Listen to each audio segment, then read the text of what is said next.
Belum ya, ya. Belum nggak kedengeran suaranya. Nggak kedengeran. Nggak kedengeran juga.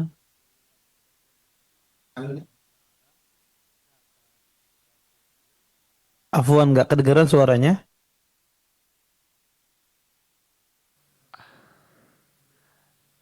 Nah, Halo? nah, eh, ya, alhamdulillah dengan izin Allah Subhanahu wa taala kita telah terhubung bersama Ulsad di kesempatan yang berbahagia ini. Dan ikhwatal iman azinallahu wa iyyakum dimanapun antum-antuna berada, di akhir kajian nanti kita buka Q&A yang mana antum-antuna bisa bertanya secara langsung dengan menghubungi kami di 08117530.000 ataupun juga bisa layangkan pertanyaan melalui pesan singkat di 08117545 444 baik SMS maupun WhatsApp. Baik sahabat hidayah dimanapun antum-antuna berada yang semoga senantiasa dirahmati dan diberkahi oleh Allah Tabaraka wa Ta'ala. Sebelum kita mulai acara kita di pagi hari ini, terlebih dahulu Ana Rudi Abu Muawiyah menyapa Ustaz di kesempatan yang berbahagia ini. Nah, Assalamualaikum warahmatullahi wabarakatuh Ustaz. Waalaikumsalam Waalaikumsalam warahmatullahi warahmatullahi wabarakatuh. wabarakatuh. Gimana kabarnya pagi hari ini Ustaz? Alhamdulillah baik, Alhamdulillah sehat. baik, sehat. Alhamdulillah. Barakallahu fiik, jazakallah khair telah menyempatkan waktunya kembali di pagi hari ini untuk kami kembali bernima ilmu bersama Ustaz di kesempatan yang berbahagia ini. Baik, khotaliman azanillah wa iyyakum para pemirsa dan para pendengar yang semoga senantiasa dirahmati dan diberkahi oleh Allah tabaraka wa taala. Langsung saja kita simak untayan nasihat di kesempatan yang berbahagia ini. Kepada Ustaz kami persilakan, fal yatafaddal mashkura. إن الحمد Alhamdulillah لله nahmaduhu wa نحمده nasta'inuhu wa ونستعينه nastaghfiruh ونستغفره ونعوذ بالله ونعوذ من بالله شرور من شرور أنفسنا ومن أنفسنا ومن سيئات سيئات أعمالنا أعمالنا من يهد من الله يهد فلا الله مضل فلا له مضل له ومن ومن يضلل يضلل فلا هادي فلا له هادي له أشهد أن أشهد لا أن إله لا إلا إله الله إلا الله وحده وحده لا لا شريك له شريك له وأشهد أن وأشهد أن محمدا محمدا عبده عبده ورسوله ورسوله فإن أصدق فإن الحديث أصدق كتاب الحديث الله كتاب الله وخير وخير الهدي هدي الهدي هدي محمد محمد صلى الله صلى عليه الله عليه وسلم وسلم وشر وشر الأمور الأمور محدثاتها محدثاتها وكل وكل محدثة في محدثة الدين في بدعة الدين بدعة وكل بدعة وكل بدعة ضلالة ضلالة وكل وكل ضلالة في ضلالة النار في أما بعد. النار أما بعد. Bapak-bapak, ibu-ibu, Bapak-bapak, ikhwan ibu-ibu, dan ikhwan akhwat, dan akhwat, pendengar radio pendengar radio hidayah yang hidayah yang dimuliakan oleh dimuliakan Allah oleh Subhanahu Allah wa taala. Subhanahu wa taala.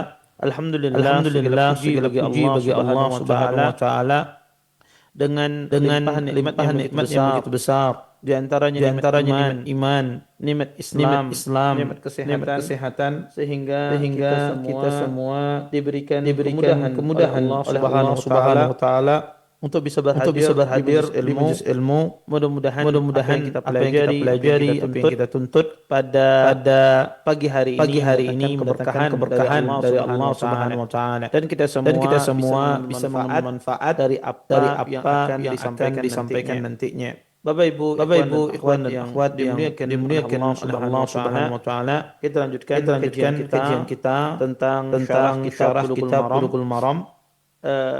Kita masih Kita masih pada pada bagian dari bagian dari masalah masalah upah upah mengupah. mengupah.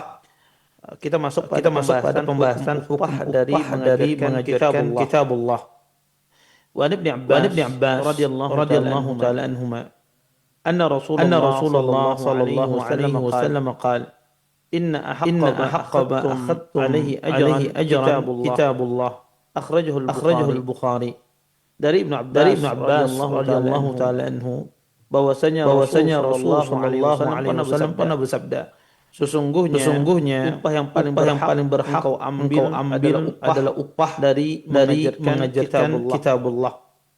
Hadis ini Hadis ini dikeluarkan oleh dikeluarkan Imam oleh Imam Bukhari. Bukhari. Bapak Ibu, Bapak ikhwan dan Ibu, akhwat ikhwan dan yang akhwat yang dimuliakan oleh dimuliakan Allah oleh Allah Subhanahu wa taala. Subhanahu wa taala. Hadis yang kita Hadis yang bacakan kita ini bacakan tentu ini saja tentu adalah saja hadis adalah yang hadis sahih. yang sahih. Hadis ini Hadis ini menjelaskan menjelaskan ya eh, bahwasanya bahwasanya seseorang seseorang itu itu bolehnya mengambil bolehnya upah mengambil upah ketika dia ketika dia mengajarkan mengajarkan Al-Quran, Al-Quran, ketika dia ketika dia mengajarkan mengajarkan Al-Quranul Karim. Al-Quranul Karim.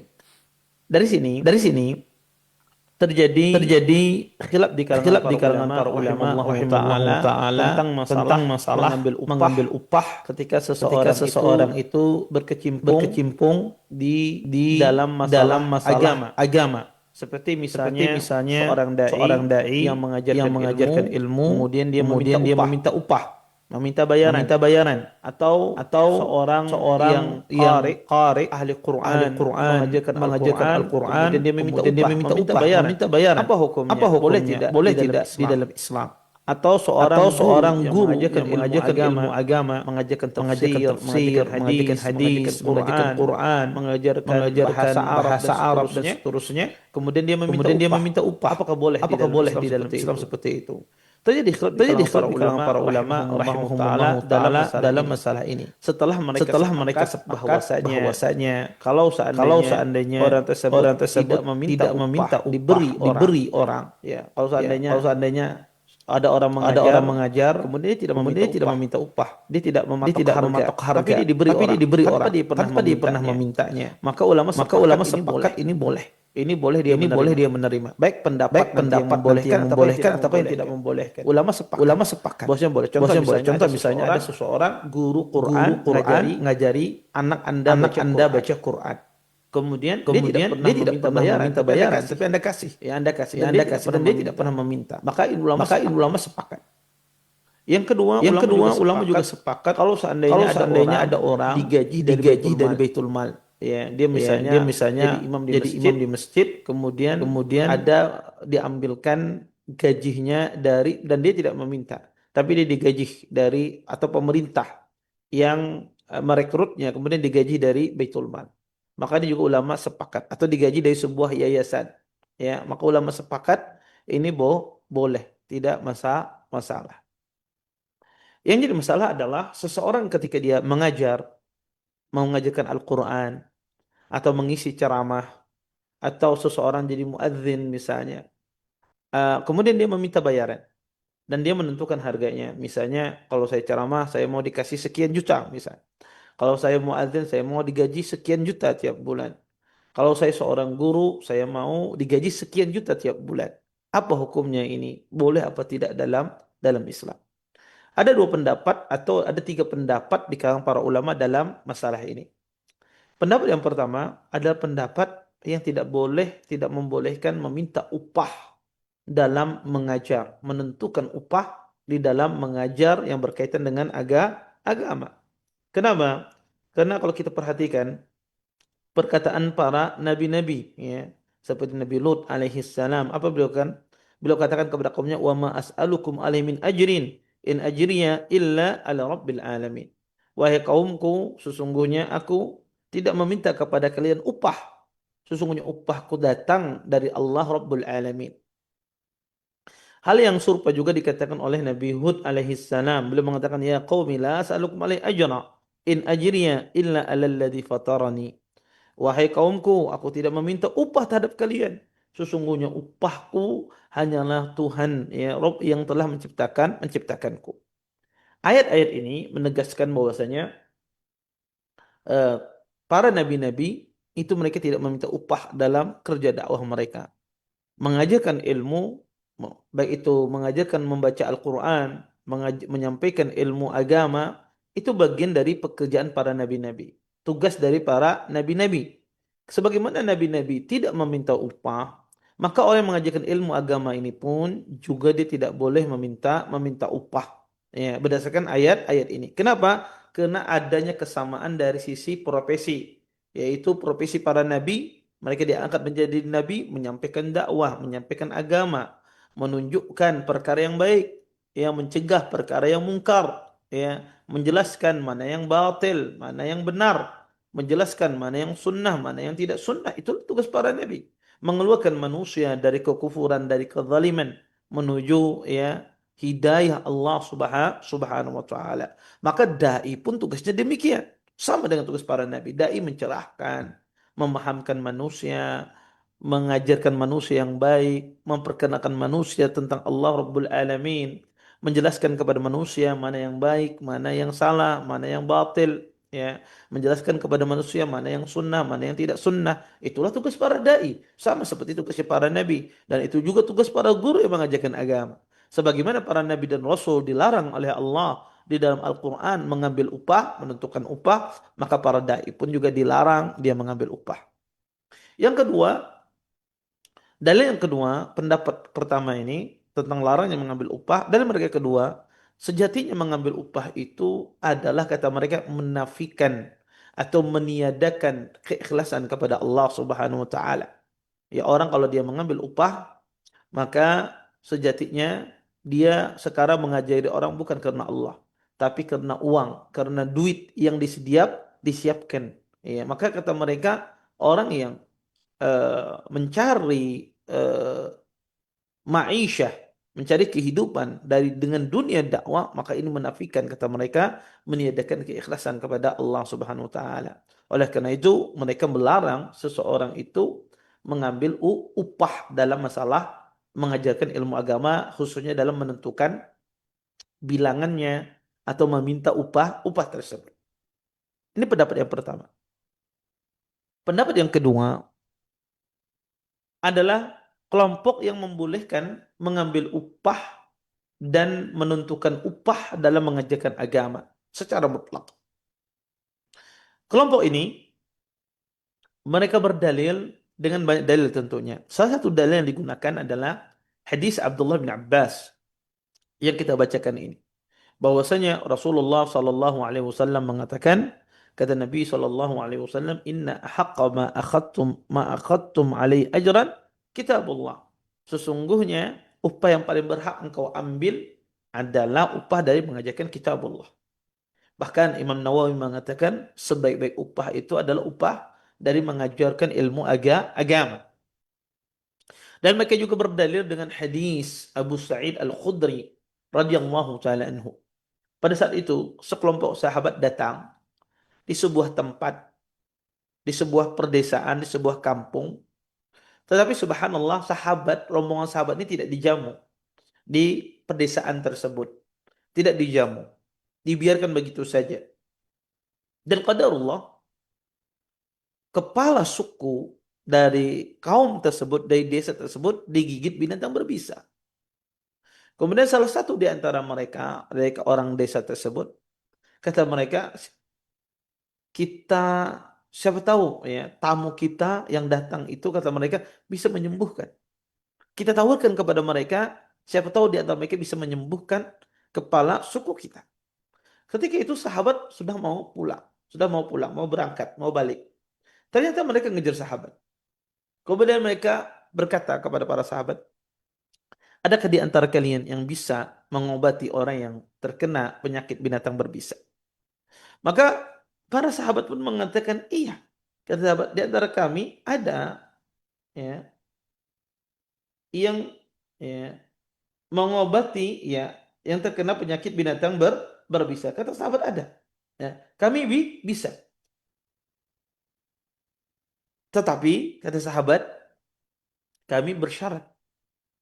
Kalau tuanmu sembuh, kalau kami obati sembuh, kami bersyarat, kata sahabat, kami dikasih apa? Seekor kambing. Sembelihan seekor kambing. Maka kepala atau penduduk desa tersebut setuju dengan syarat yang diajukan oleh sahabat. Akhirnya sahabat yang mulia Abu Sa'id Al-Khudri radhiyallahu taala anhu meruqyah kepala kampung tersebut, kepala desa tersebut dengan bacaan Al-Fatihah. Diruqyah oleh Abu Sa'id Al-Khudri radhiyallahu taala anhu. Dan subhanallah sembuh. Diruqyah oleh Abu Sa'id Al-Khudri. Akhirnya pun mereka mengasihkan kambing ya yang dipotong kepada sahabat yang mulia. Ketika itu para sahabat Nabi ketika ingin menyantap kambing tersebut mereka bingung. Sebagian sahabat, halal tidak ini? Halal tidak ini? Jangan-jangan mereka memberinya dengan cara terpaksa. Ya, mereka terpaksa memberi kita, tidak dengan keikhlasan. Maka ada sebagian sahabat, mereka ragu untuk menerima hadiah ini. Akhirnya mereka pun sampaikan masalah ini kepada Nabi SAW. Kemudian didengarlah masalah itu oleh Nabi. Nabi pun tersenyum. Kata Nabi SAW, bagaimana engkau bisa tahu wahai Abu Sa'id? Kata Nabi, bahwasanya surah Al-Fatihah itu bisa meruqyah. Dari mana engkau tahu? Nabi takjub, salut dengan Abu Sa'id Al-Khudri. Dia tahu bahwa surah Al-Fatihah bisa digunakan untuk meruqyah. Ya. Kemudian kata Nabi SAW, daging kambing tersebut, kata Nabi, jadikan saya ikut dapat bagian dari daging kambing tersebut. Kata Nabi, saya minta bagian dari daging kambing tersebut. Nabi ingin menegaskan bahwasanya halal karena Nabi ikut makan di sana. Nabi juga ikut saham di sana. Maka Nabi ingin menegaskan bahwasanya itu halal, tidak mengapa dimakan. Karena kalau sekedar Nabi, ya nggak apa-apa. Mungkin banyak pentakwilan. Tapi ketika Nabi meminta bagian dari itu menjelaskan bahwasanya yang dilakukan oleh sahabat itu halal, tidak ada masalah. Nah, ini kata mereka dua riwayat, dua hadis ini, hadis Ibnu Abbas yang kita bacakan dan hadis Abi Sa'id Al-Khudri radhiyallahu taala anhu tentang masalah apa? Menentukan upah. Kata mereka dua hadis ini menentukan upah. Hadis Ibnu Abbas menentukan upah. Hadis Abu Sa'id apalagi dia meminta sembelihan kambing. Dia meminta daging kambing. Dan ini ditentukan. Maka kata mereka, meruqyah itu bagian dari agama. Membacakan Al-Quran, mengobati dengan Al-Quran. Kata mereka itu bagian dari agama. Kalau seandainya di zaman sahabat boleh mematok harga, kenapa zaman kita tidak boleh? Maka itu dikiaskan kepada seluruh permasalahan-permasalahan agama. Kepada seluruh yang berkaitan dengan masalah agama. Maka itu dikiaskan. Kalau seandainya boleh, ya, di dalam agama seperti itu, maka menentukan upah pun juga boleh. Ini pendapat yang kedua, membolehkan dalam menentukan bayaran secara mutlak. Makanya kalau dia ceramah, misalnya ada orang ceramah diundang, kemudian dia minta, saya mau ceramah di tempat Anda, tapi saya mau digaji. Saya mau minta digaji. Berapa gajinya? Saya mau sekali ceramah digaji misalnya 1 juta misalnya. Dia bilang seperti itu. Boleh tidak? Menurut pendapat yang kedua ini boleh. Menurut pendapat yang kedua ini boleh. Pendapat yang ketiga adalah pendapat yang mengatakan bahwasanya kalau seandainya dai itu berkecukupan, artinya dai tersebut ada yang sudah dicukupi, entah itu dia punya bisnis, entah itu ada usaha yang dia miliki, intinya berkecukupan. Dia walaupun tidak menentukan upah, dia bisa hidup, ya, bisa hidup, entah itu dia dapat warisan dan seterusnya. Artinya dia tidak menentukan upah, dia bisa hidup. Dai tersebut dia berkecukupan hidupnya. Maka menurut pendapat ketiga ini tidak boleh. Dia meminta upah dalam menentukan harga. Tapi kalau seandainya orang tersebut tidak berkecukupan, artinya kurang. Dia dia kurang, ya. Dia harus mencari ma'isyahnya dia dengan dunia dakwah ini. Ya, dia cari ma'isyahnya karena dia tidak memiliki kecukupan, akhirnya dia menentukan harga, menentukan saya mau dikasih seperti ini, maka kata para ulama rahimallahu taala ini boleh kalau seandainya tidak terpenuhi kebutuhan hidupnya. Karena kata mereka, kalau ini dilarang, orang menentukan harga seperti ini, menentukan minta bayaran seperti ini, maka bisa jadi di sebagian tempat tidak ada lagi yang mau mengajarkan ilmu agama. Di sebagian tempat tidak mau lagi ada yang jadi guru. Ya, jadi guru. Gak ada orang mau jadi guru agama, gak ada orang mau mengajarkan Al-Quran, gak ada orang mau jadi imam, gak ada orang mau jadi muadzin. Kalau seandainya diharamkan mutlak kata para ulama dalam dia menentukan bayaran. Tetapi kata mereka boleh di saat orang itu tidak tercukupi kebutuhannya kecuali dengan dia bekerja seperti ini dan menentukan bayarannya. Maka pendapat ketiga ini pendapat yang tengah-tengah di antara pendapat pertama dan pendapat kedua. Mereka tidak membolehkan secara mutlak. Mereka tidak membolehkan boleh mengambil upah walaupun Anda orang kaya, orang enggak. Mereka mengatakan boleh Anda menentukan upah kalau seandainya Anda orang yang membutuhkan. Anda tidak ada hal yang bisa menutupi kebutuhan Anda. Maka mereka mengatakan boleh. Dan di antara dalil mereka adalah banyaknya perbuatan para salaf dalam masalah ini. Di antaranya perbuatan ahlul hadis seperti Fudail bin Iyad. Fudail bin Iyad, ya, rahimahullahu taala, seorang ulama hadis yang sangat terkenal. Ya, afwan, Fudail ibn Dukain, ya, Abu Nuaim. Fudail ibn Dukain disebutkan Fudail ibn Dukain, seorang ulama hadis yang sangat terkenal. Beliau setiap mentahdis minta bayaran. Setiap beliau meriwayatkan hadis, beliau minta bayaran. Nah, pendapat ketiga ini berdalil dengan perbuatan Abu Nuaim, juga perbuatan dengan hadis dengan ayat yang digunakan oleh pendapat pertama, dan juga mereka berdalil dengan hadis yang digunakan oleh pendapat kedua, dan juga perbuatan para sahabat, dan mereka berusaha menggabungkan di antara dalil-dalil yang ada. Sehingga kata mereka, kalau dia membutuhkan boleh dia mematok harga, tapi kalau seandainya dia berkecukupan maka tidak boleh. Dan kata mereka sungguh ironis, seorang dai yang berkecukupan kemudian dia masih mematok harga. Padahal umat itu ya banting tulang mencari ke sana kemari ya uang ya untuk apa? Agar ya bisa mendengarkan ilmu. Ya orang yang mengasihi ini mungkin kehidupannya biasa-biasa saja. Sedangkan dai ini glamor dengan uang yang dia dapatkan dengan dia patok. Maka sebagian ulama mengatakan demikian. Ya. Maka kata mereka kalau dia berkecukupan maka tidak boleh dia mematok harga. Tapi kalau seandainya dia membutuhkan, ya tidak ada gimana pencarian kecuali itu, maka boleh dia mematok harga dalam masalah ini. Wallahu alam dari tiga pendapat yang ada pendapat yang ketiga yang rajih. Pendapat yang ketiga yang rajih. Pendapat yang ketiga ini apa? Di saat dia membutuhkan tidak terpenuhi kebutuhan pokoknya, maka dia boleh menentukan harga. Contoh misalnya orang tersebut dia butuh memberi nafkah kepada istrinya. Butuh dia bayar sewa rumah. Butuh dia bayar sekolah anaknya. Kemudian dia daftar jadi guru. Dia daftar jadi guru di sebuah sekolah SD, SMP atau SMA, sekolah agama, dia ingin mengajarkan Al-Qur'an atau dia ingin mengajarkan hadis Nabi sallallahu alaihi wasallam.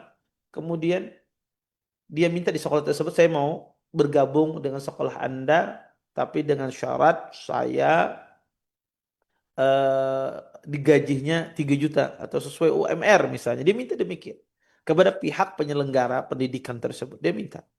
Kenapa dia meminta demikian? Karena dia merasa gaji sesuai dengan UMR itulah bisa memenuhi kebutuhan pokoknya dia, kebutuhan istrinya, kebutuhan anaknya, ya itu dia lihat bisa memenuhi. Akhirnya dia mematok harga demikian. Maka ini boleh. Menurut pendapat yang ketiga, orang yang minta seperti ini boleh. Kapan? Kenapa? Ketika kebutuhan pokoknya tidak terpenuhi. Ya. Dan pendapat yang ketiga ini adalah pendapat yang rajih.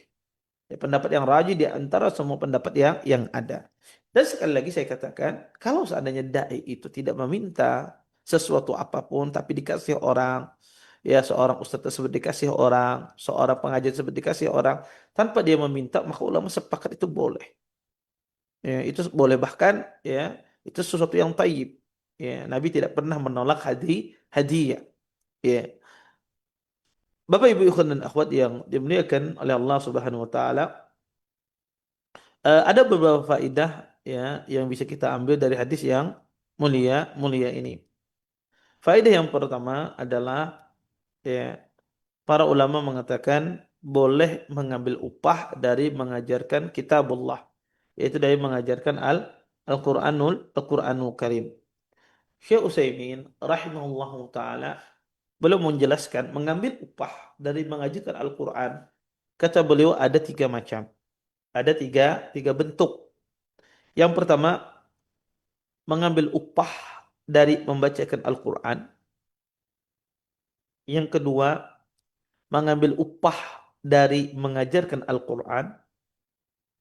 Dan yang ketiga, mengambil upah dari meruqyah dengan Al-Quran. Maka para ulama mengatakan mengambil upah dari Al-Quran itu ada tiga macam bentuknya. Ya. Pertama, dia mengambil upah karena dia membacakan Al-Quran. Seperti seseorang disuruh membacakan Al-Quran, kemudian dia dapat upah. Atau dia mengambil upah karena dia mengajari orang Al-Quran. Dia ajari Al-Quran. Ya. Atau dia mengambil upah dari meruqyah ya Al-Quran. Dan ini tiga hal ini ada biasanya di masyarakat kita. Mengambil upah dari baca Quran, jadi imam, ya, atau jadi qari di suatu tempat misalnya. Maka kadang dia digaji. Atau dia ngajari anak-anak kaum muslimin cara membaca Al-Quran, ngajari tajwid, dan semisalnya. Atau ada sebagian orang berprofesi sebagai ruqyah, yang mana peruqyah itu biasanya dia membaca Al-Qur'anul Karim. Kemudian beliau Syekh Utsaimin rahimallahu taala kata beliau uh, membawa ya, bahwasanya kata beliau yang dilarang itu mengambil upah dari membaca Al-Quran, kata Utsaimin rahimahullahu taala.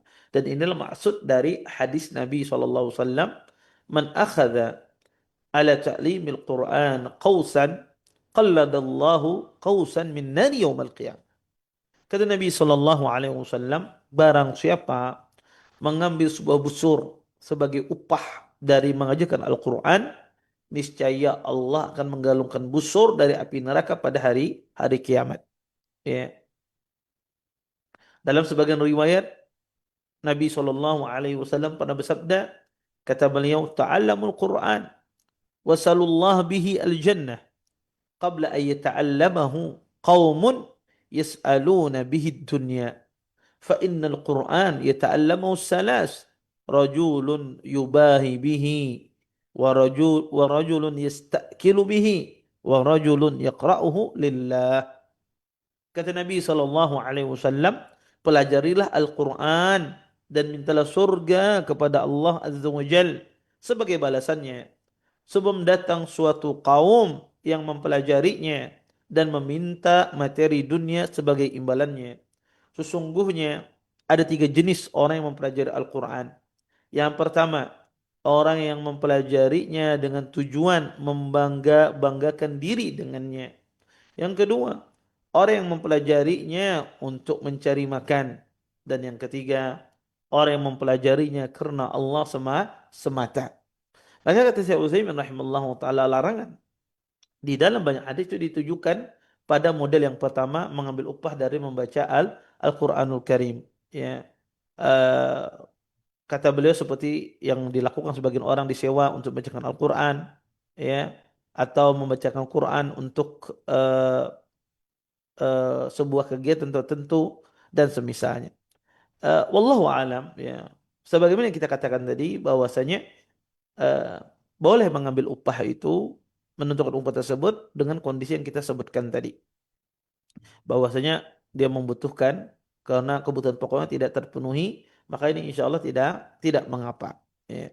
Kemudian di antara faedah juga dari hadis yang mulia ini, Bapak Ibu ikhwan akhwat yang dimuliakan oleh Allah Subhanahu wa taala, eh, adalah kata para ulama rahimallahu taala, eh,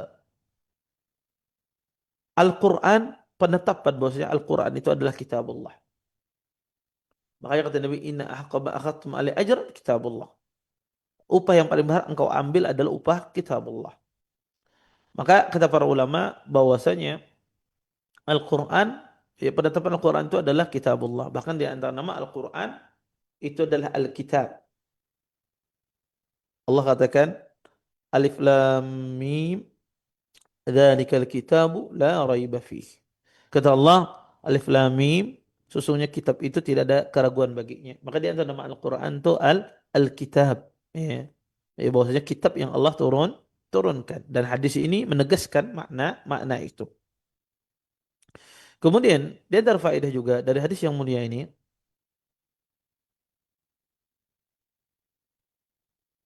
kata para ulama rahimallahu taala, seseorang itu, ya, ketika dia mendapatkan upah dari mengajarkan agama, sejatinya itu adalah upah yang baik. Apalagi orang tersebut tidak meminta. Tidak meminta, dia tidak meminta sama sekali, tapi dikasih, diberi. Maka itu adalah upah yang baik. Makanya Imam Nawawi rahimahullah mengatakan, sebaik-baik upah itu adalah orang yang mengajar kita kitabullah. Yang mengajar kita kitabullah. Maka tidak terdapat padanya syubhat. Ya, berbeda dengan orang yang bekerja, berdagang, kadang-kadang di situ banyak syubhat di dalam perdagangannya. Dan yang terakhir, ya, di antara faedah dari hadis yang mulia ini adalah kata para ulama rahimallahu taala, bahwasanya, ya, orang yang meruqyah itu boleh dia meminta upah. Ya, orang yang meruqyah dia boleh meminta upah. Ya. Orang muqyah itu boleh dia upahnya dengan bisa dia memakai akadnya akad ja'alah, bisa dia memakai akadnya adalah akad ujrah. Yang kedua-duanya ada diperbolehkan. Jadi kalau orang meruqyah itu boleh dia mengambil akadnya, akad ujrah. Akad ujrah itu apa? Memberikan jasa. Kalau dia memberikan jasa, terlepas orang itu sembuh atau tidak sembuh, maka diberikan jasa dia tersebut. Contoh misalnya, ada seorang membuka klinik ruqyah. Ya, kemudian dia kasih harga. Bahwa saya akan meruqyah kalau ruqyahnya 1 jam, saya minta bayaran misalnya 100.000 misalnya. Kalau 2 jam saya minta bayaran 200.000 misalnya. Dia minta minta jasanya seperti itu. Bayaran jasanya seperti itu. Ternyata oke, orang ngambil paket yang 1 jam. Dia meruqyah. Kemudian yang diruqyah ini tidak sembuh. Jinnya masih ada.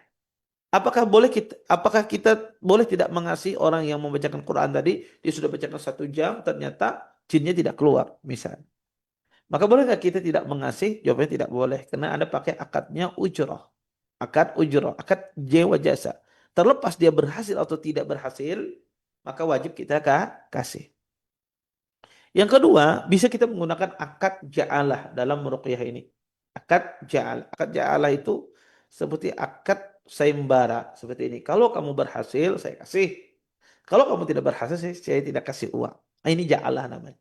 Seperti seorang misalnya anaknya hilang, kemudian dia mengatakan, siapa yang menemukan anak saya akan umrohkan. Misalnya, siapa yang menemukan anak saya akan umrohkan. Ya, ternyata banyak orang mencari, ya, berhari-hari tidak ketemu. Maka dia mau umrah kan tidak harus. Tapi bagi yang menemukan wajib dia mau umrahkan ini akan Allah. Nah, di ruqyah itu juga bisa memakai dengan salah skemanya dengan salah satu akad ini. Akad ujrah ataukah orang mengambilnya makainya dengan akad ja'alah. Kemudian Bapak Ibu ikhwan dan akhwat pendengar hidayah yang dimuliakan oleh Allah Subhanahu wa taala. Di antara faedah juga dari hadis yang mulia ini bahwasanya kita sebagai seorang muslim wajib kita mengagungkan Al-Qur'anul Karim. Ya, orang itu akan mulia ketika dia mengagungkan Al-Qur'an dan manusia itu akan jadi hina ketika dia merendahkan Al-Qur'anul Karim. Maka Allah mengangkat suatu kaum dengan Al-Qur'an dan Allah hinakan pula suatu kaum dengan Al-Qur'anul Karim. Eh, Baik, kita lanjutkan hadis berikutnya. Wa an Ibnu Umar radhiyallahu taala anhu maqal qala Rasulullah sallallahu alaihi wasallam atul ajir ajrahu qabla an yajiffa araqahu rawahu Ibnu Majah. Dari Ibnu Umar radhiyallahu taala anhuma beliau berkata Rasulullah sallallahu alaihi wasallam bersabda, berikanlah upah karyawan sebelum kering keringatnya. Hadis ini dikeluarkan oleh Imam Ibnu Majah. Wa fil babi an Abi Hurairah radhiyallahu taala anhu inda Abi Ya'la wal Baihaqi wa Jabir inda Tabrani wa kulliha di'afun. Dan termasuk dalam bab ini hadis dari Abu Hurairah radhiyallahu taala anhu yang diriwayatkan oleh Abu Ya'la al-Baihaqi serta hadis Jabir yang diriwayatkan oleh At-Tabrani. Akan tetapi semuanya dhaif. Akan tetapi semuanya lemah. Bapak Ibu ikhwan dan akhwat yang dimuliakan oleh Allah Subhanahu wa taala. Hadis yang kita bacakan tadi adalah ya menjelaskan ya tentang masalah wajibnya seorang menyegerakan upah yang dia bayarkan kepada pekerjanya. Maka jangan sampai seseorang itu menunda-nunda bayaran. Maka itu tidak boleh. Dan sunnahnya dan bahkan wajib memberikan upah itu kalau pekerjaan itu sudah selesai dia kerjakan, ya. Ya, jadi memberikan upah itu merupakan sebuah kewajiban dan sunnahnya setelah pekerjaan itu selesai langsung diberikan upahnya, ya. Kemudian ya, dan ancaman ya orang-orang yang tidak memberikan hak-hak pekerjanya maka diancam oleh Allah Subhanahu wa taala, ya. Dan para ulama rahimallahu taala eh, mengatakan akad ijarah ini adalah akad yang lazim. Akad yang lazim. Ya. Ketika saya ya, ketika saya melakukan akad dengan Anda, misalnya saya meminta jasa Anda untuk menyelesaikan ini, maka tidak bisa dibatalkan secara sepihak. Kecuali emang terdapat kesalahan di dalam proses pengerjaannya. Contoh misalnya saya minta tolong apa namanya eh, bikinkan saya ini ya, atau saya minta misalnya difasilitasi ini ya. Kemudian tiba-tiba saya batalkan. Kemudian tiba-tiba saya batalkan. Ini boleh apa tidak? Ya, maka jawabannya tidak boleh. Karena itu akad lazim. Ya. Kecuali seseorang tersebut tidak bisa merampungkan pekerjaannya. Tidak bisa merampungkan pekerjaannya. Ya. Nah, kalau seandainya ada orang, kita berakad sama orang, kemudian orang tersebut tidak rampung pekerjaannya, apakah dia tidak mendapatkan bagian dari upahnya? Contoh misalnya, saya suruh tukang, ya, nyuruh tukang untuk eh, membangunkan rumah kios bagi saya atau rumah kontrakan untuk saya. Ternyata dia bisa, tukang ini mampu cuma separuh, separuhnya belum selesai. Dia mengatakan, Afwan, saya nggak bisa lagi melanjutkan, kata dia. Kita sudahi saja kontrak ini. Nah, kalau dia sudah menyelesaikan separuh, separuhnya belum dia selesaikan dan tidak dituangkan dalam perjanjian kontrak, apakah saya boleh tidak mengasih dia walaupun sepeser dari hasil kerja kerasnya? Jawabannya tidak boleh. Wajib Anda kasih sesuai dengan kadar amal yang dia lakukan. Kalau dia bisa bangun separuh, berarti biaya pembangunannya misalnya biaya tukang itu kalau full misalnya 20 juta. Berarti dia sudah separuh nih. Berarti dia punya hak 10 juta. Kecuali dari awal berjanji. Dari awal berjanji seperti apa misalnya? Dia berjanji, ya ini kalau kamu nggak selesai, maka kamu tidak menerima gaji walaupun sepeser pun. Ya, dia sepakat. Ada perjanjian seperti itu. Nah ini lain. Kalau ada perjanjian semacam ini ya sesuai dengan perjanjian. Nabi mengatakan al-muslimuna ala syurutih. Seorang muslim itu sesuai dengan syarat-syarat. Seorang muslim itu sesuai dengan syarat. Maka kalau ada perjanjian, maka laksanakan sesuai dengan perjanjian. Kemudian eh, Bapak Ibu ikhwan dan akhwat yang dimuliakan oleh Allah Subhanahu wa taala. Dalam hadis ini juga menjelaskan kepada kita bahwasanya ya eh, kita diperintahkan untuk memenuhi hak pekerja ketika pekerja tersebut telah menyelesaikan tanggung jawabnya. Apa hak pekerja tersebut? Pertama, memberikan upahnya. Yang kedua, tidak mengurangi hak-hak mereka sedikit pun. Dan yang ketiga, tidak mengulur-ngulur pemberiannya. Ya, ya. Maka kalau ada orang mengulur-ngulur pemberiannya, menahan gajinya, hukumnya adalah haram. Ya. Kenapa haram Ustaz? Karena ini adalah perbuatan zalim kepada saudara-saudara kita. Ya. Ya. Kenapa? Kenapa dia zalim? Karena dia telah memeras tenaga orang tanpa memberikan imbalan. Maka ini seolah-olah dia memperbudak seseorang tanpa dia kasih imbal. Kita tahu bahwa yang budak itu milik tuannya. Dia bekerja sekeras apapun, sebanyak apapun, maka kalau tuannya ingin ngambil semua hasil dia boleh. Karena hasil hasil budak itu masuk kepada tuannya. Maka kata para ulama rahimallahu taala, eh, dia zalim. Kenapa? Karena ini seperti perbudakan. Orang bekerja nawarkan jasa tapi tidak dikasih gajinya. Ya. Makanya Nabi SAW pernah bersabda, kata Nabi SAW, Inna a'zama dhunub indallahi rajulun tazawwaja imra'atan falamma qada hajatahu minha طلقها wa dhahaba bimahriha wa rajulun istamala rajulan fadhahaba bi ujratihi wa akhar yaqtulu dabbatan abatha.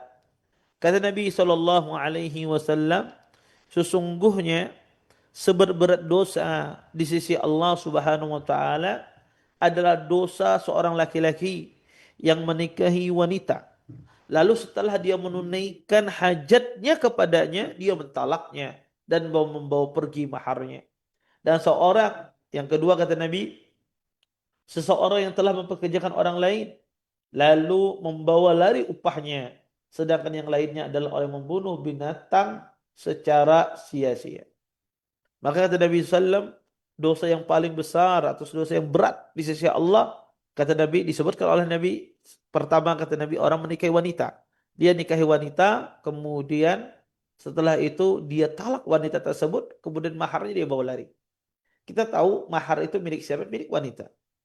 Mahar itu wanita yang punya peranan, ya. Dan itu milik wanita. Ya, milik mempelai wanita, bukan ayah wanita, bukan ibu wanita. Mahar itu milik wanita. Ya. Maka laki-laki ini ketika dia menikahi wanita, kemudian dia talak, sudah dia talak, kemudian mahar wanita itu dibawa lagi. Nah, ini dosanya besar sekali di sisi Allah. Mentalak istri tanpa ada sebab itu tidak boleh, tentunya haram. Ada orang mentalak istrinya tanpa sebab, itu hukumnya haram, tidak boleh. Istrinya tidak melakukan kesalahan, tiba-tiba dicerai, maka itu berdosa. Tambah lagi yang menjadi milik istri tersebut dibawa lari mahar. Mahar itu harta istri. Tidak boleh dipakai oleh suami. Dan ini adalah kezaliman yang luar biasa. Karena mahar itu sebagai ganti laki-laki boleh menyentuh wanita. Ya, kemudian wanita tersebut sudah disentuh, kemudian maharnya dibawa lari. Ini ada kezaliman yang luar biasa. Dan ini tidak diperkenankan di dalam Islam. Kemudian yang kedua, kata Nabi Sallallahu Alaihi Wasallam, adalah orang yang mempekerjakan orang lain, kemudian upahnya dibawa kabur, upahnya dibawa lari. Ya, maka ini tidak boleh. Ya, walaupun ya apa namanya eh, kasus semacam ini mungkin pada zaman sekarang ini sedikit ya, tapi banyak mode-mode semacam ini, orang-orang yang tidak menunaikan hak ya anak buahnya ya. Maka harus ya kita memperhatikan demikian. Jangan sampai kita berbuat kezaliman kepada anak buah kita, kepada karyawan kita. Dan ingat, ancaman orang yang berbuat zalim, kata Nabi sallallahu alaihi wasallam, laisa bainahu wa bainallahi hijab. Kata Nabi, doa orang yang terzalimi itu tidak ada di antara dia dan Allah itu hijab, penghalang. Artinya, doa orang yang Anda zalimi, karyawan yang kita tahan gajinya itu, maka doanya hanya terijabah oleh Allah. Tidak ada hijab antara dia dengan Allah Subhanahu wa taala. Makanya Nabi juga mengatakan dalam hadis lain, ma ajdara minal uqubah. Tidak ada, kata Nabi SAW, hukuman yang disegerakan oleh Allah di dunia ini, kemudian masih tersisa nanti di hari kiamat kelak. Disegerakan di dunia hukumannya, kemudian tersisa lagi di akhirat. Kata Nabi SAW, dari apa? Minal ismi wal baghi wa qati'atur rahim. Ya. Yaitu di antaranya Nabi menyebutkan adalah perbuatan kezaliman. Karena Nabi zalim itu hukumannya disegerakan di dunia. Di dunia ini Allah segerakan hukumannya. Di akhirat belum habis. Masih ada tersisa, subhanallah. Ini besarnya doa orang yang berbuat zalim. Dan termasuk bagian dari kezaliman adalah seseorang menahan upah para pekerjanya yang harusnya dia terima setelah dia selesai bekerja. Maka seseorang itu hanya dia berbuat baik, berbuat ihsan. Bukan dia menahan upah, justru seharusnya dia menambah upah tersebut. Bukan sebaliknya. Justru dia bermuamalah dengan lebih baik. Taib. Bapak Ibu ikhwan dan akhwat yang dimuliakan oleh Allah Subhanahu wa taala, ini di antara beberapa faedah yang bisa kita ambil dari hadis yang mulia ini. Dan insya Allah kita akan lanjutkan lagi nanti pembahasan hadis yang mulia ini di minggu yang akan datang. Ya, mungkin pertemuan kita pada pagi hari ini sampai di sini. Sisa waktu yang ada kita gunakan mungkin untuk tanya jawab.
Waalaikumsalam warahmatullahi wabarakatuh.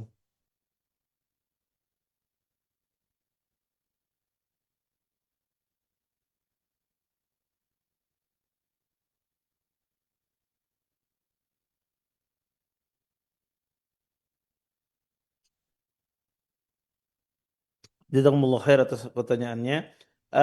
Yang dimaksudkan dengan qirat tersebut adalah mengantarkannya sampai selesai proses penguburan tersebut. Jadi disebutkan dengan mengantarkan jenazah tersebut sampai proses penguburannya. Jadi dikuburkan kemudian kita doakan. Maka disitulah yang mendapatkan pahala qirat yang sempurna. Adapun orang sekedar mengantarkan saja, yang ngantar belum mayatnya dikuburkan kemudian dia keluar, maka dia tidak mendapatkan qirat yang disebut dalam hadis. Dia dapat pahala tapi tidak mendapatkan seperti qirat. Seperti itu. Wallahu a'lam.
Iya. Jazakumullah khair atas apa namanya pertanyaannya. Eh, Kalau kita punya tetangga yang mungkin penghasilannya adalah sesuatu yang dari haram seperti bekerja di sebuah tempat yang mungkin riba dan seterusnya, bolehkah kita menerima hadiah dari mereka atau anak kita kadang main-main dikasih hadiah dan semisalnya? Wallahu alam pendapat yang lanjut yang para ulama boleh ya. Karena apa? Betul dia bekerja di tempat yang haram misalnya. Iya. Eh, tapi ketika dia mengasih ke kita itu bentuknya halal. Karena dia mengasih dalam bentuk hadiah. Betul itu dosa dia antara dia dengan Allah.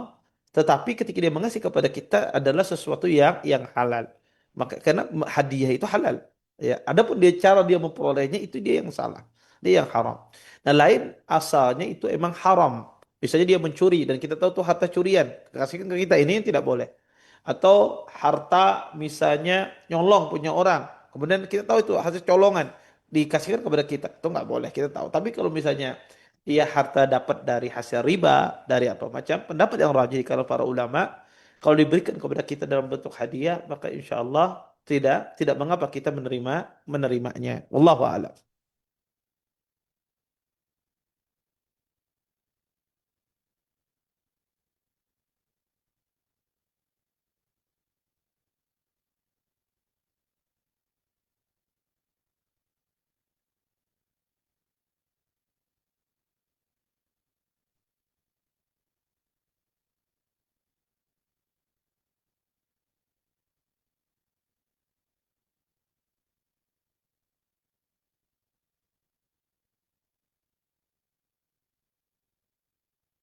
Waalaikumsalam warahmatullahi wabarakatuh.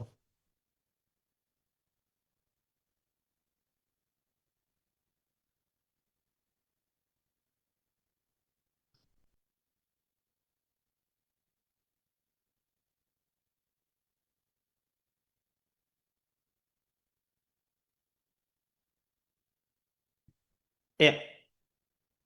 Eh, Jazakumullah khairan atas pertanyaannya. Beliau menanyakan apakah berdosa saya tidak membantu lagi keluarga saya dalam melunasi utangnya misalnya karena dia terlilit dengan judi online, pinjaman online dan seterusnya. Jawabannya adalah tidak berdosa. Cukup Anda bantu satu kali. Kalau seandainya misalnya ada saudara Anda terlilit pinjol misalnya atau judi online misalnya.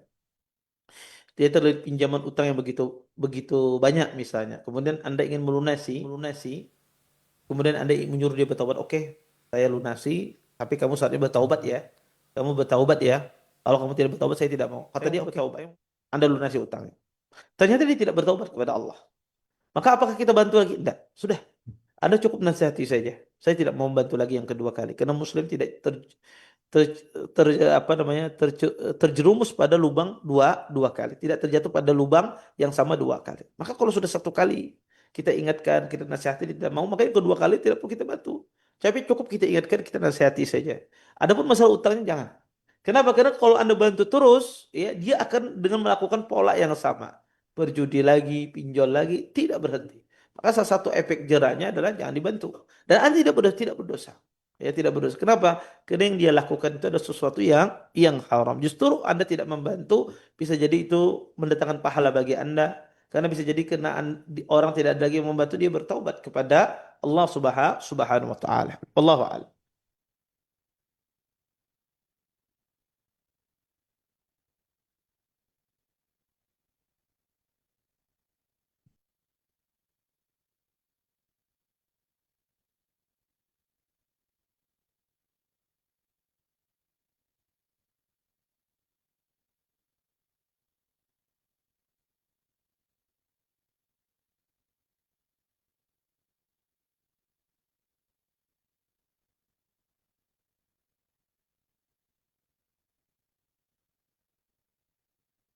Waalaikumsalam warahmatullahi wabarakatuh.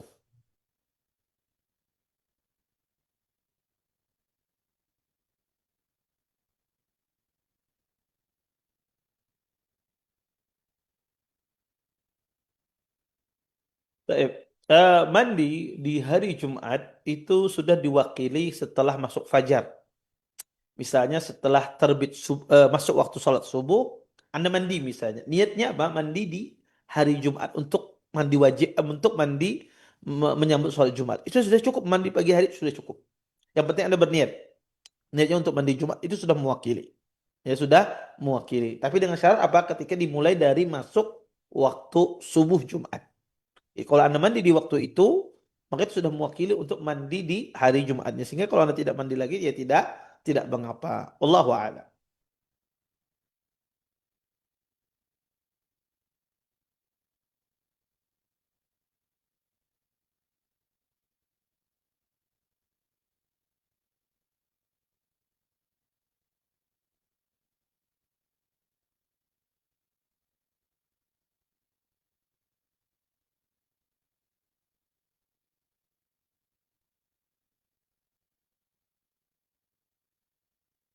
Waalaikumsalam warahmatullahi wabarakatuh.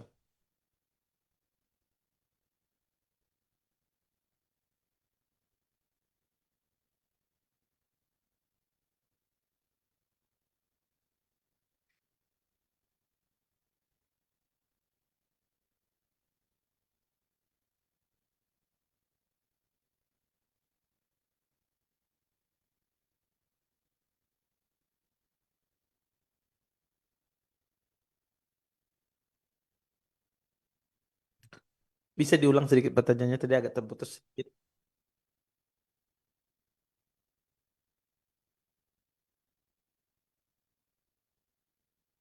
Hmm,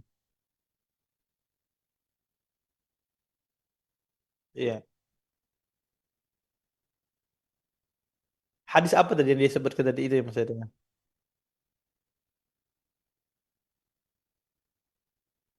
Oh, oke. Iya. Jazakumullah khair atas pertanyaannya.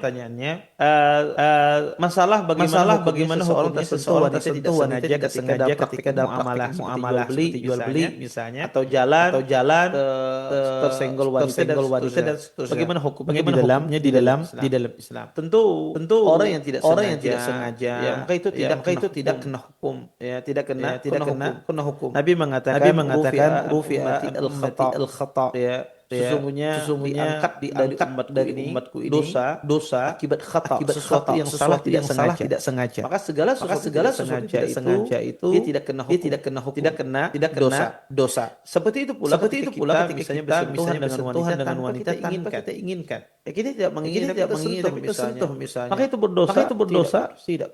Tidak berdosa. Maka itu sesuatu yang di dalam Islam adalah dimaafkan. Iya, kenapa? Karena kita tidak bisa menghindarinya. Seperti contoh misalnya orang tawaf. Ini contoh yang sangat nyata di waktu yang padat di bulan Ramadan atau di musim haji waktu padat. Kadang kita tersentuh dengan wanita. Apakah kita berdosa? Tidak. Ini di luar kemampuan kita. La yukallifullahu nafsan illa wus'aha.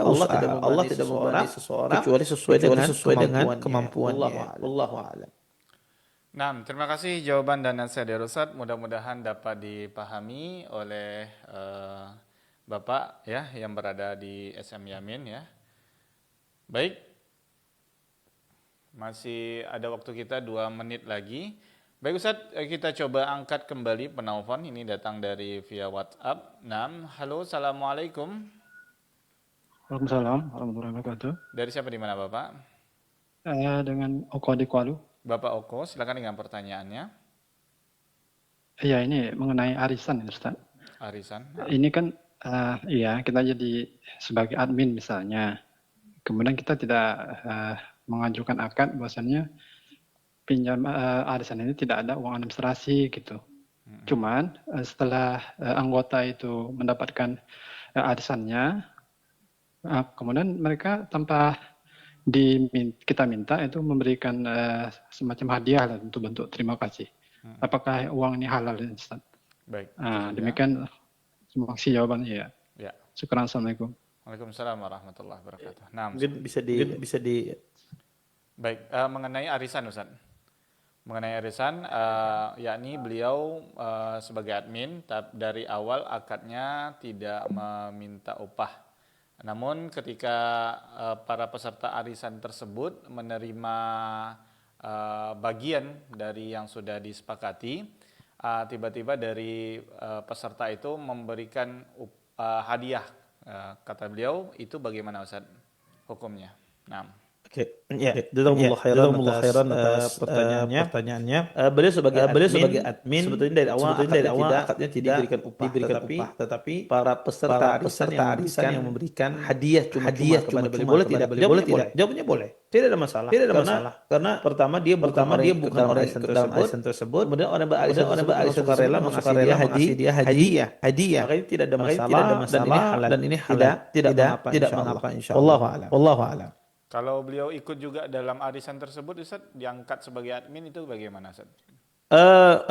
Ini dipisahkan karena admin itu kan ada jasa. Dia ada jasa yang mengelola masalah pembiayaan tersebut. Maka kalau dipisahkan akadnya sebagai jasa admin ya, dan akad sebagai dia peserta arisan, maka tidak ada masalah. Ya. Tapi kalau seandainya tidak dipisahkan sebagai admin kemudian orang ngasih dia, ini tidak boleh. Nanti ini masuk dalam berhutang dibayarnya berlebihnya. Tapi harus jelas kalau dipisahkan akadnya. Tapi kalau dari awal misalnya dia tidak meminta upah. Kemudian ada orang mengasih sedangkan dia peserta, maka tidak boleh dikasih di awal, dikasih nanti di akhir. Kalau selesai semuanya nanti dikasihkan kepada dia kalau ingin mengasih. Kalau adminnya peserta. Tapi kalau adminnya bukan peserta, maka dari awal dia boleh Tapi menerima. kalau dia peserta arisan, maka dikasihkan nanti di akhir. Kalau Kalau tidak tidak di ada awal, akad jadi di awal, jadi adanya akad untuk sebagai pengelola karena dia memberikan jasa. Nah ini lain. Ya, tetapi kalau di awal tidak ada akad sama sekali untuk admin, kemudian kita ingin mengasih, maka ngasihnya di akhir. Kalau adminnya adalah peserta. Wallahu a'lam. Di akhir dari semua Kegiatan, misalnya nih terakhir ada 10 peserta. Nanti yang di akhir diambil 10 barulah selesai sudah semuanya dapat barulah dikasih. Baik. Berarti di celah-celah itu tidak boleh dikasih Ustaz ya? Tidak boleh kalau seandainya tidak ada akad di awal ya, dan adminnya adalah peserta arisan. Nah, jazakallah khair Ustaz jawaban dan nasihat dari Ustaz, mudah-mudahan dapat dipahami oleh Bapak Oko yang berada di Kualu ya, yang bertanya di kesempatan yang berbahagia ini. Baik Ustaz, sepertinya itu yang dapat kita ajukan pertanyaan yang telah masuk baik penelpon maupun pesan singkat, dan di sini ada sambungan dari pertanyaan mengenai jenazah tadi Ustaz. Maksud beliau ternyata ada maksud yang berbeda ya, yakni sedikit Ustaz kita mungkin bisa Ustaz berikan masukan, yakni afwan Ustaz, maksudnya orang yang mengantar itu hanya berada di lokasi kubur saja Ustaz, sambil ngobrol dengan orang lain yang berada di luar lokasi. Nah, kubur tersebut mayat selesai dikubur lalu orang itu juga ikut pulang. Apakah orang ini tetap mendapatkan kirot tersebut Ustaz? Nah, Ustaz. Dapat. Ya walaupun dia di sana cuma sekedar misalnya ngantar, kemudian nggak doa gitu ya, cuma diem aja gitu. Tidak doa, tapi selesai orang berdoa dia balik, dia dapat pahala kirot. Ya walaupun kita katakan kadar kirot itu juga berbeda-beda ya antara satu orang dengan yang lainnya, tapi intinya dia dapat kalau dia mengantarkan sampai proses penguburan itu selesai. Seperti itu. Wallahu a'lam. Nah, terima kasih jawaban dan nasihat dari Ustaz. Mudah-mudahan dapat dipahami juga ya bagi sahabat hidayah tadi yang telah mengirimkan pertanyaan lanjutan ya di kesempatan yang berbahagia ini. Baik Ustaz, sepertinya itu yang dapat kita ajukan, dan sebelum kita akhiri mungkin ada ikhtitam dari bahasan kita di bab ini Ustaz. Fadhal. Sebagai penutup dari apa yang saya sampaikan ya.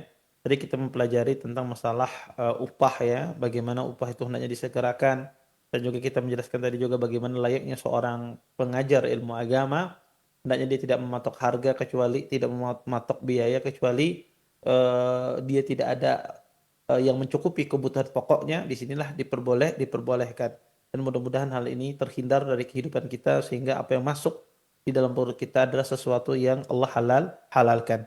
Mungkin ini yang bisa saya sampaikan. Saya tutup dengan kafaratul majelis. Subhanallahumma bihamdika asyhadu an la ilaha illa anta astaghfiruka wa atubu ilaik. Assalamualaikum warahmatullahi wabarakatuh. Waalaikumsalam warahmatullahi wabarakatuh. Jazakallahu khairan, barakallahu fikum. Kita ucapkan pada Ustaz yang telah memberikan tausiahnya di kesempatan yang berbahagia ini. Mudah-mudahan apa yang telah kita simak bersama, baik dari materi dan juga soal jawab, mudah-mudahan bermanfaat tentunya bagi kita semuanya. Dan mohon maaf yang sebesar-besarnya bagi ikhwatal iman yang telah mengirimkan pertanyaan, dan baik dari pesan singkat ataupun juga penelpon tidak dapat kita angkat karena keterbatasan waktu kita yang ada bersama Ustaz di kesempatan yang berbahagia ini. Dan insyaallah ta'ala kita akan kembali bersua bersama Ustaz di pekan yang akan datang. Baik ikhwatal iman, azanillah wa iyyakum dimanapun antum-antumna berada. Ana Rudi Abu Muawiyah dan segenap kru yang bertugas baik dari studio Radio Hidayah dan juga studio Radio Gema Madinah Martapura bertempat Ustaz mohon undur diri dari ruang dengar Anda semuanya.